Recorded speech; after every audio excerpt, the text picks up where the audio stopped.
those monkeys are still on the loose. I'm not kidding. South Carolina, it's Planet of the Apes time. Just join me and find out the latest. Oh, yeah, they got a few. I think there's a whole lot more than what they said. I don't know.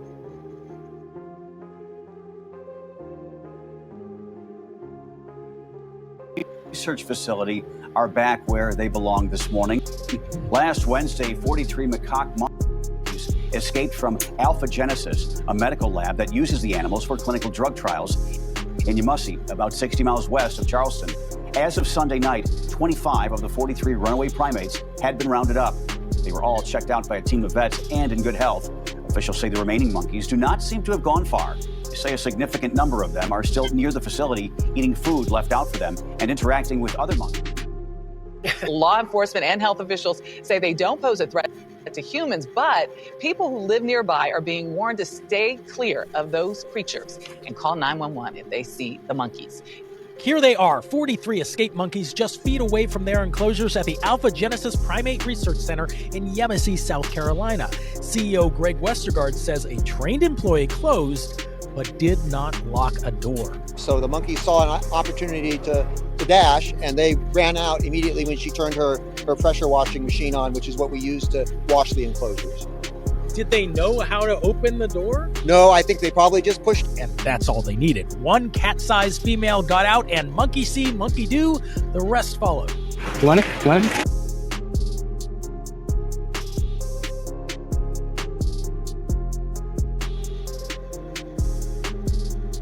The monkeys in the South Carolina facility are bred for vaccine testing, everything from COVID to HIV. Alpha Genesis, the CDC, and local law enforcement say the monkeys that escaped pose no risk to human health. These are young animals that are free of all diseases and also have never been used in testing. So there is no public health danger involved with these monkeys. They have not gone far. Dr. Westergaard tells us if you stand at this fence and look up into these trees, you can not only see them, but you can also hear them. Yeah, those are actually long-tailed monkeys that are in those enclosures right there. Yep. The escaped ones are rhesus macaques. Westergaard has been tempting them back inside with a trail of fruit leading to traps. They go inside and a door gently closes behind them. Until they come back, police are asking neighbors not to go into the woods and to lock their doors. All right. So just let's go over some little brief things about these monkeys. Okay, we're going to just read up on it a little bit, try to get these little monkeys that escaped from South Carolina. Okay, these macaque primates have a brown fur, red faces, and ears. Look at them. It's almost like skin. Okay, so these are the countries that they are primarily found. What is interesting to me is that they're called old world monkeys. So that speaks to me of a very old strain, a monkey bloodline, if you will, certain genes that might be experimented upon, if per se, not of course alpha genesis, but another unnamed, unknown, purely hypothetical laboratory wanted to do studies on eugenics, for example. They might be interested in a very old world kind of monkey, don't you think? You know, I'm just connecting dots with other dots. They might be completely unrelated. All right. So anyway, these were imported to the U.S. in the 70s, according in the 70s for biomedical research and laboratories. Okay, and this is from the New England Primate Conservatory.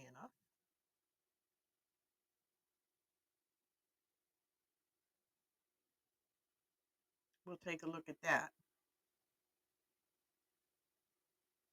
Okay, so we'll take a look at that in just a minute. Now, let's see what they were using the monkeys to test, because that is, of course, what everybody is always worried about. Okay. Now they're saying that these particular monkeys are very young and they're females, 6 to 7 pounds, and have never been used for testing due to their age. I'm just curious, because how much of the truth do we really get out of these big companies? We'll look and just see what we see. Okay, now the Post and Courier.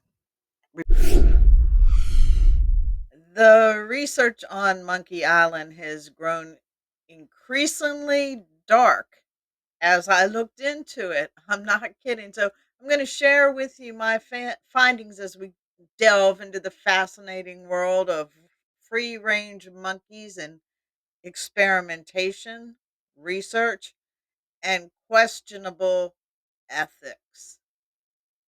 Guys, you're not going to believe this story. At the pit of despair, and we're going to take a look at what Wiki has to say, because we always like to do that.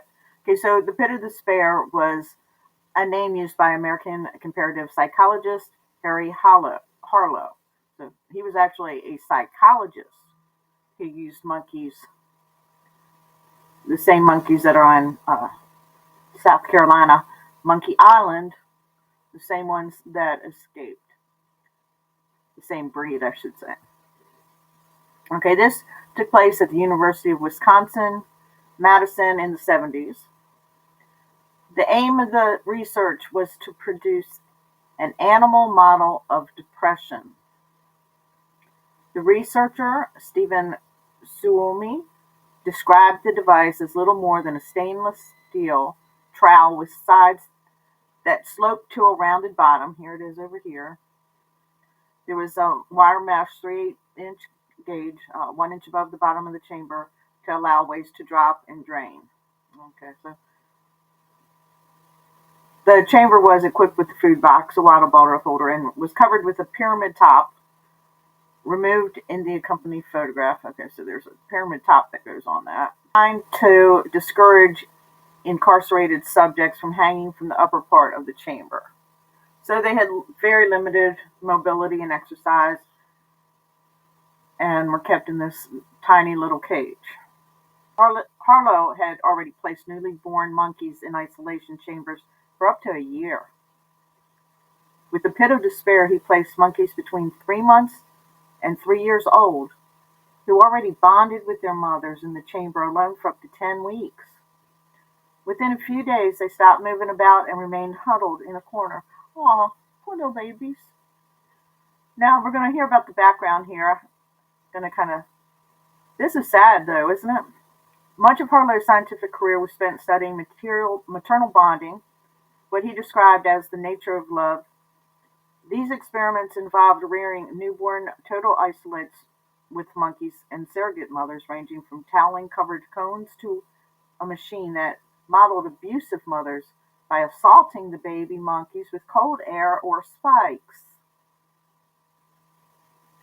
I don't have to think too hard out the box to see that this is obviously stemming from the NAZ party. And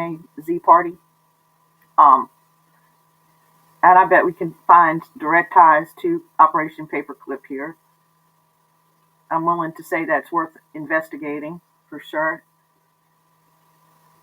because this ties directly to some of my information that I've gathered on SRA and creating DID personalities, and even so far as sleeper assassins. It's a real thing, and it sounds like the alphabet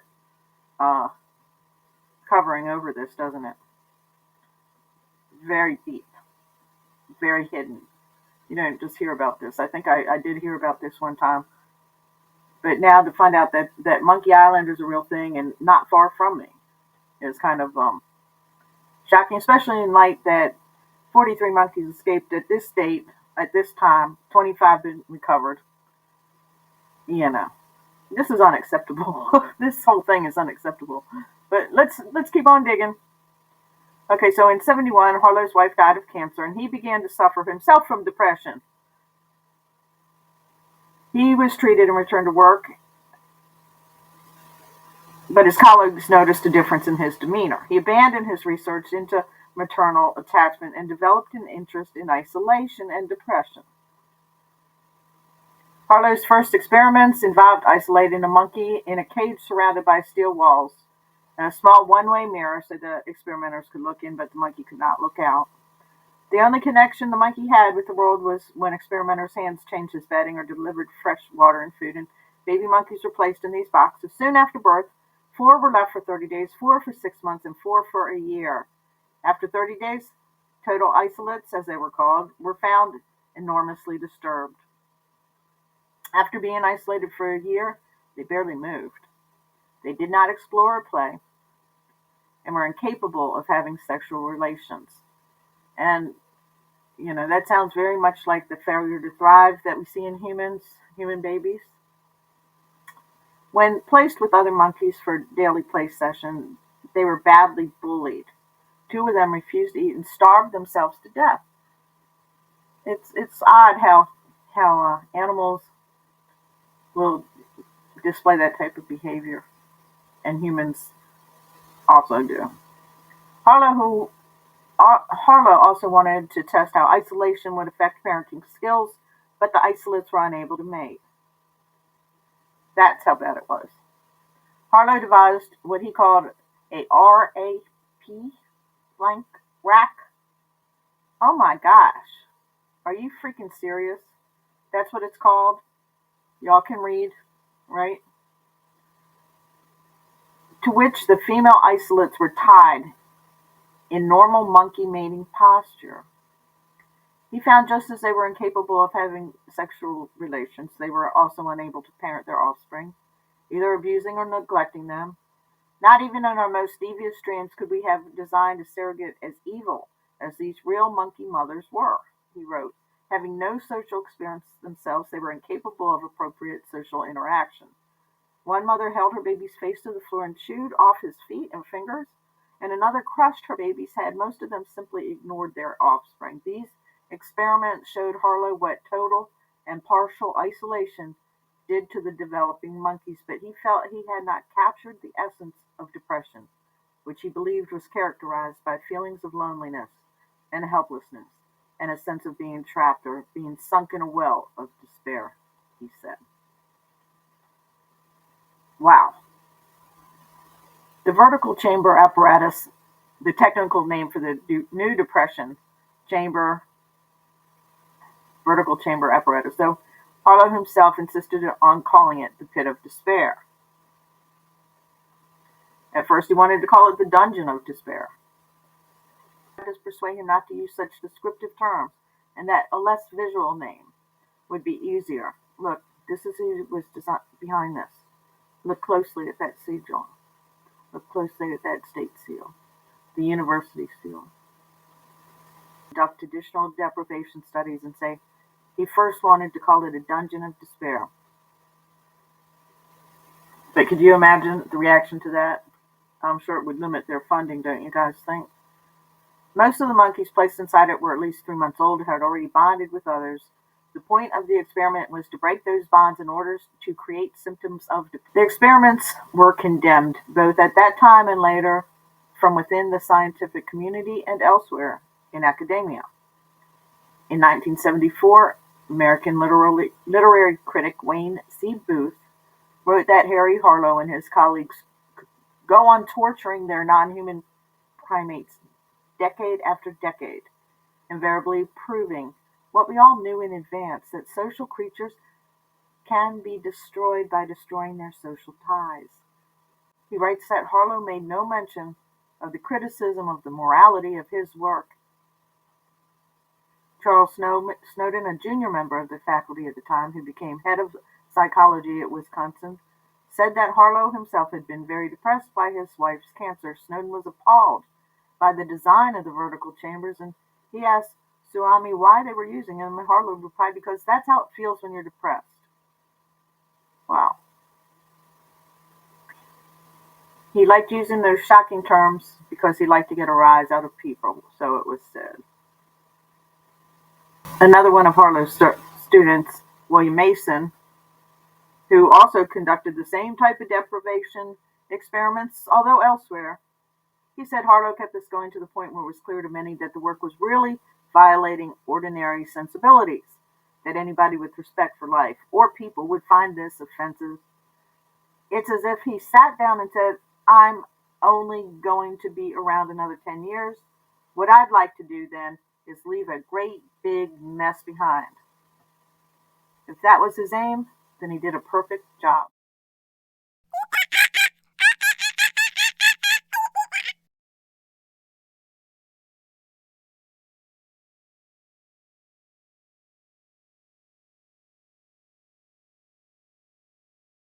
Okay, so interestingly enough, look who I found as one of his doctoral advisors, Lewis Madison Terman. And it says he was born January 15th, 1877. Oh, look at this place. Okay, this is where he was born. Supposedly. This is what we're giving him the death date in 1956. His alma mater, etc. But this is what's interesting here. What's he known for? IQ testing, positive psychology of talent. The psychology of talent is what he did, which included eugenics. How did I know? And there he is, Harry Hollow, his doctoral student. You know, we already knew that to isolate a social animal is to destroy him. Look at that poor little baby with a fake mom. Wow. There's his grave. There's the poor little baby monkeys. Look what they did. And there's Sigmund Freud, of course, who contributed to the foundation of attachment theory and Harry Harlow's work. There's a lot to be said about this man, too. A lot of very dark and sinister details, from what I understand. There's been a lot of connection to high-ranking Luciferians, and this is the type of work that I would expect out of them, to tell you the truth. But that's just my opinion. These are just some of my thoughts as I'm researching this information. So there's some more interesting information here about these monkeys. The rheas are omnivorous. They eat plants, roots, seeds, bark, and fruit, insects, eggs, and chicks. Okay, so these groups of monkeys in nature often do live just outside human encampments, and they learn to raid on the leftover food and garbage cans, etc., and even steal directly from people. Now, what it says is they generally do live in forested areas and forage for their food, and they're very structured in their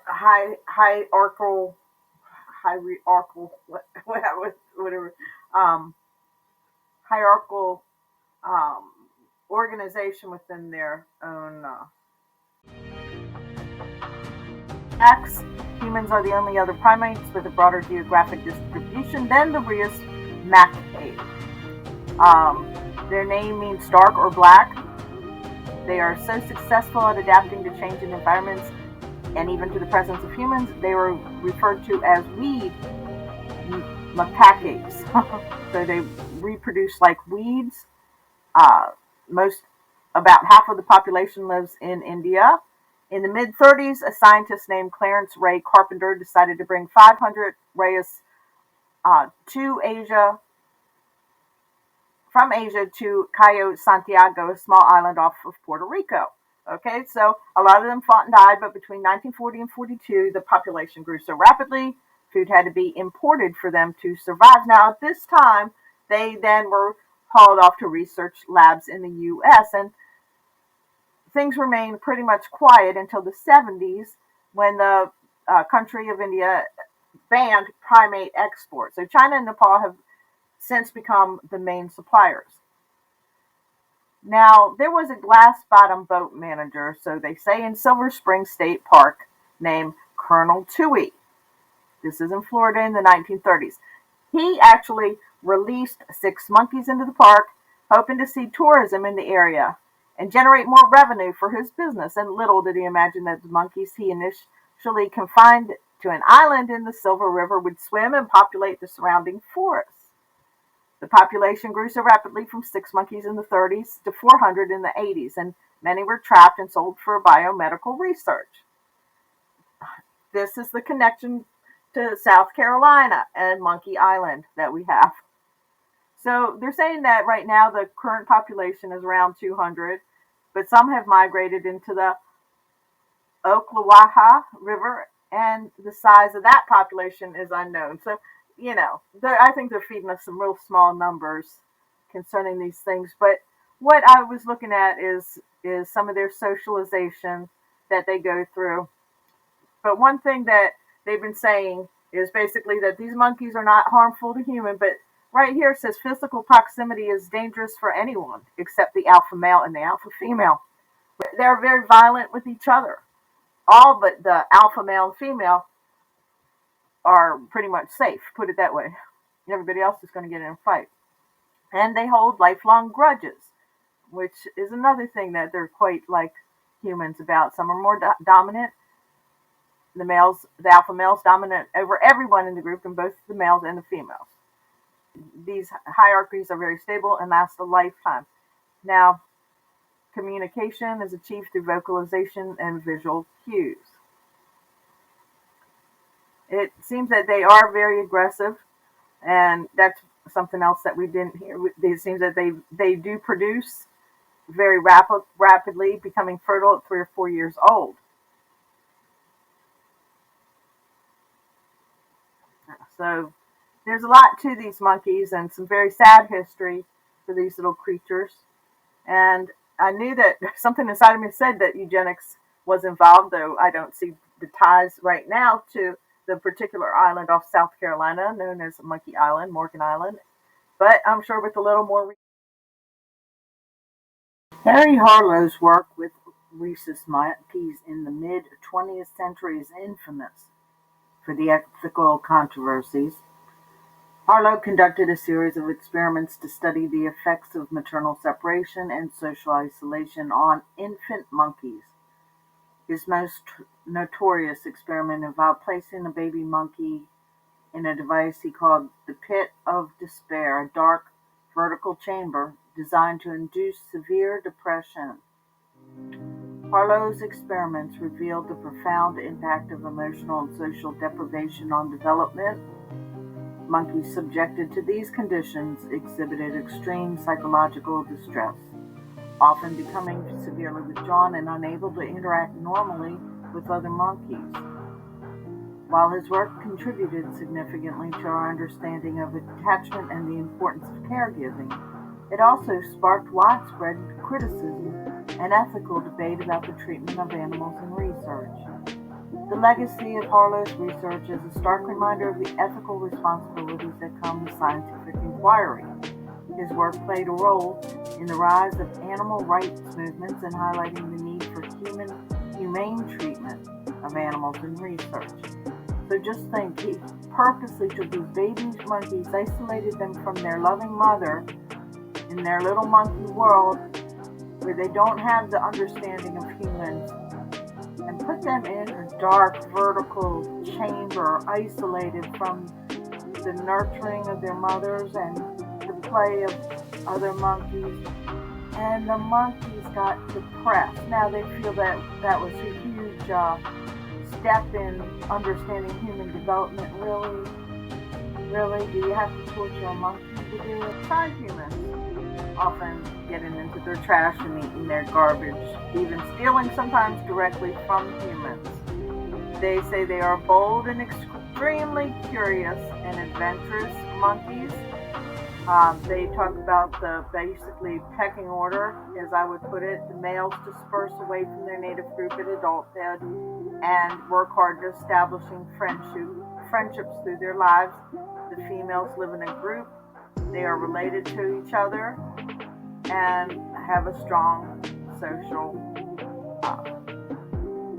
socialization. So, of course, isolating these monkeys would cause the demise of these monkeys. In this way, they are much like us. In fact, when they're very territorial and they are very violent with other groups of monkeys when they're encountered, and they'll bite. They strike deep into the face and extremities and genitalia of the other primates. Now,